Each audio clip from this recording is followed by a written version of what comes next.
Hello, it's Susan Duclos with All News Pipeline. It is December 7th, 2014. I'm over at Bob Fletcher's Investigations, and this specific category I'm on is the underground hideouts. Now, some would call these doomsday lairs, and there's a list of well over 100 of them with details on each one of these.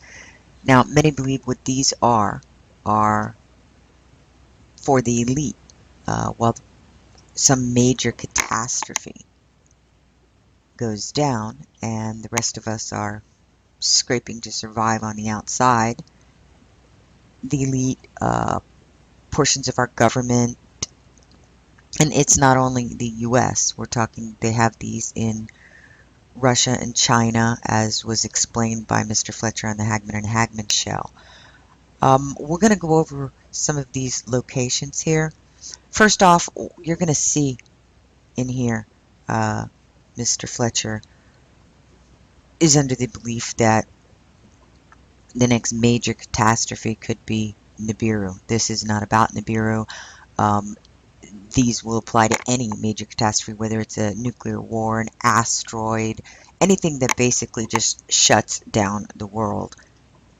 These are the locations that the elite will be hiding out in. Now, we have heard a lot about shortages in food. An amazing amount of recalls have been going on. Weapons, the governments have been buying up weapons and ammunition like it's going out of style, and nobody seems to be able to know where all of this is happening. Missing gold. There's been a lot talked about gold's not where it's supposed to be. Now, there's a good chance that all of these missing items are where? Well, they're there. I mean, paper money's not going to be any good after a major catastrophe, so why not have the gold? Because gold will always be the standard. People will always be able to trade in it. Now, again, in this, you're going to see the word Nibiru and Planet X coming in.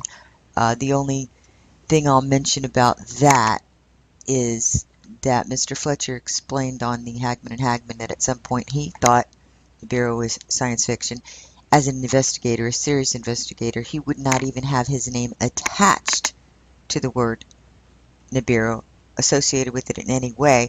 But after doing his research and finding out about a lot of this and vanishing money and other stuff, he did a complete 180, and now he believes Nibiru will be the next catastrophe. I'll go ahead and I'll slap that video as a second one into this, even though there is an article already on that.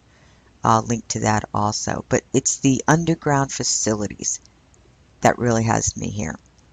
If you look at some of these, we're talking 35 stories down, underground hideouts. That's basically what they are. And it says they're constructed with our money, controlled by the elite few in the government to save the elite few and their families under the banner of continuity of government. Now, it's all bought by the taxpayers, supplied with food by the taxpayers to save the few people you never meet while they eat hidden away from danger.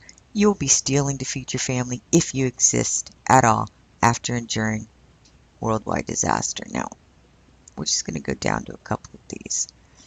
He says some of the most important ones. Denver Airport. Everybody's heard a lot about the Denver Airport. There's a lot of conspiracy theories going on about it, and that's because there's so much secrecy in down below. People aren't even allowed. You can look up the Denver Airport and you'll find a lot about that. Weather Mountain, Site R, Raven Rock, Area 51, Camp David, under the Capitol building. He has pictures of the old NORAD, new hideout, no longer military tracking center, Iron Mountain. But he gives a full list here, and it starts in Arizona. As you can see, there's quite a few there. I'm going to go to the ones that have the pictures so you can actually see. But as you can see, this list is very long. Okay, now you have the Denver Airport. And let's see. We're going state by state here. They are really preparing for some. This one's very interesting. Dulce, New Mexico. Now, again, there are a lot of theories about what's going on at Dulce. It says in the area of the Jicarilla Indian Reservation, another facility is east of the Dulce facility in a number of miles. This is run directly by the Illuminati with Army and Air Force help. CIA also conduct experiments at the center.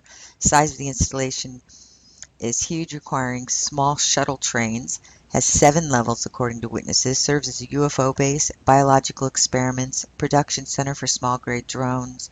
Wackenhut provides some of the security on the ground, and new aerial space shots show strange giant air fans, 25 of them, for circulation underground at Dulce. Now he's got the pictures of them. You can see the fans that he's talking about here and here, 11 and 11. Then you have Blue Ridge Mountain. They call it Site R, Army Major Electronic Nerve Center, 650 feet below the surface with about 350 staff and over 716-acre area, possibly connected via tunnel to Camp David. The Nod installation is involved with psychic, demonic, and satellite control over slaves. This underground complex is to allow the government of the United States to escape a nuclear attack.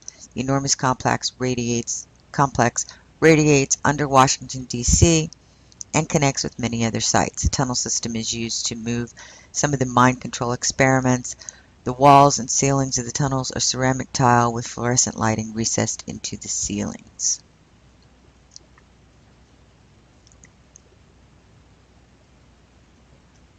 Washington State has many weapons depots. Many can be used as hideouts as well. I've seen this base. It's amazingly secret for an inland water-connected arms depot. Offloads ships all the time. Atomic weapons. Ships are stored underground for future reactivation at some sites. And he gives more information on this. I will definitely make sure that in the article associated with this video, I link directly to this page because there's so much in it. I don't want to make an hour-long video here. So you guys can just come take a look for yourself. Some of the stuff is a little hard to believe is what I read. You can judge for yourself if what he's saying is true by the evidence he's obtained. You go through his whole site, you'll see he's come up with quite a bit of evidence supporting his theories. But whether you agree with his theory of what's being done in some of these places, the fact that all of these places exist, and a lot of these places can house quite a few people. With the shortages that we talked about earlier, and the missing gold, and the weapons, medical equipment, bullets, vanishing foods, recalls, all of that, you can decide for yourself if the elite are preparing to bug out, and the rest of us are just going to be, left to survive, or what. This one is interesting. The Mormon.